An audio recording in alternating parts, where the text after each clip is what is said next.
Anda kembali menyaksikan IDX Opening Bell dan masih bersama dengan analis Sukor Invest Asset Management, Michelle Gabriela. Ya, Michelle, ini kita tahu emiten mulai keluarkan laporan keuangan kuartal 1. Nah, prediksi Anda seperti apa? Ya, kalau kita lihat ada beberapa emiten komoditi ya, seperti sebenarnya LSIP itu sebenarnya harga komoditas sekarang CPO itu harganya cukup tinggi dan LSIP belum rilis juga laporan keuangannya dan harusnya untuk kuartal 1 ini sih sebenarnya akan jauh lebih baik ya dibanding kuartal 4. Kuartal 4 sebenarnya mereka sudah cukup bagus karena memang harga CPO-nya sudah mulai naik dan untuk di bulan-bulan ini sih harusnya naik karena memang harga CPO-nya memang di sekitaran kisarannya ya, average-nya di Januari sampai Maret itu di 3.600 dan apalagi sekarang ini di kuartal 2 harusnya lebih improve lagi ya karena memang harga CPO-nya beberapa hari lalu itu sempat naik lagi dan ya apalagi untuk LSIP ini sendiri juga upstream bisnis, jadi sebenarnya tidak terpengaruh oleh downstream ataupun tax levi. Jadi sebenarnya LSIP ini sangat diuntungkan dan dengan harga saat ini refleksi harga di mungkin CPO di sekitar mungkin 2.800, 2.500 sampai 3.000. Sedangkan harga saat ini tuh di sekitaran 3.600 di average-nya di Januari sampai Maret.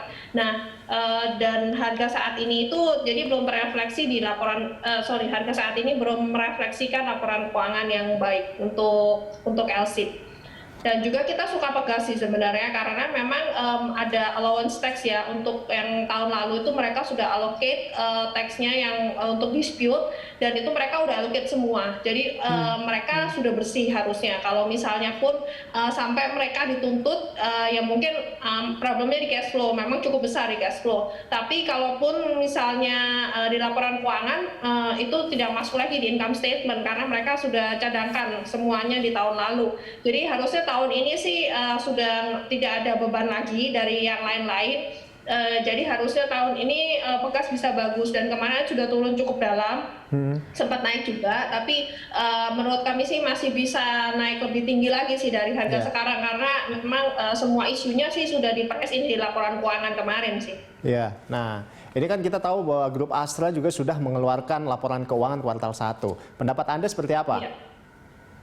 Ya, oke. Kalau untuk Astra sendiri sih sebenarnya masih belum kelihatan nih, karena memang untuk pengurangan, penghilangan pajak PPNBM itu tuh baru dilakukan bulan April kemarin. Jadi sebenarnya belum terefleksi di laporan keuangan Januari sampai Maret yaitu kuartal 1 kemarin. Karena memang kalau kita lihat bulan April ini Astra penjualannya naik sekitar 90% month on month dari bulan Maret. Jadi sebenarnya penjualannya ini sudah improve cukup baik dan juga dari bisnis yang lain ya kecuali Astra Lestari ya memang resultnya memang kurang. Tapi kalau dari Astra yang penjualan mobil itu sebenarnya sih udah improve. Jadi memang mungkin kita harus menunggu sampai akhir kuartal 2 itu harusnya sih bisa improve ya, dan kemungkinan juga dari CPO-nya juga mereka mungkin bisa improve karena loss-nya mungkin sudah berkurang dari yang kuartal 1 kemarin untuk AALI-nya. Iya.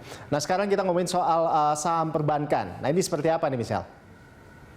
Ya, oke. Kalau saham perbankan sih sebenarnya kalau kita lihat conventional banks itu sebenarnya masih murah dibandingkan kalau kita bandingkan dengan bank digital. Dan sementara itu untuk digitalisasi bank itu sebenarnya untuk bank-bank besar itu sangat mudah sekali.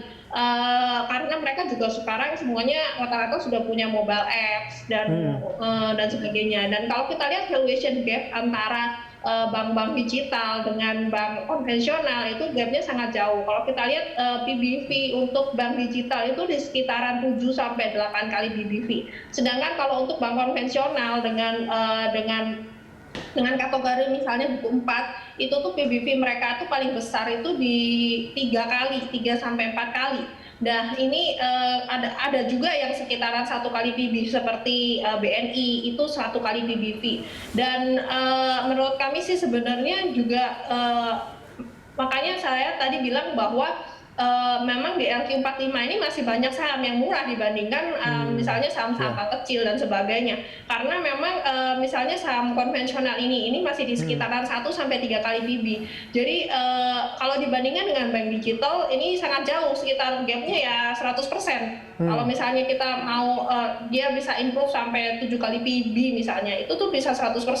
Nah, kita nggak akan mengharapkan ya misalnya mereka akan sampai 100% kenaikannya, karena kan mereka pasti ada memprice in growth-nya yang mungkin signifikan ya mereka untuk bank digital. Tapi kalau misalnya pun kita expect bahwa dia bisa naik valuasinya sekitar 50% aja, itu tuh sudah bagus sekali, karena memang dari kemarin memang ISG-nya nggak kemana-mana juga kan, karena memang dari banknya sendiri juga belum naik, padahal secara valuasi cukup murah, terutama BTN. BTN tuh kemarin juga ada, meskipun nggak bagi dividen ya akhirnya, net profitnya improve sendiri di tengah yang lain minus, dan juga tahun ini mereka juga mengharapkan bisa naik lagi. Jadi untuk valuasi BTN sih juga cukup murah sebenarnya. Baik.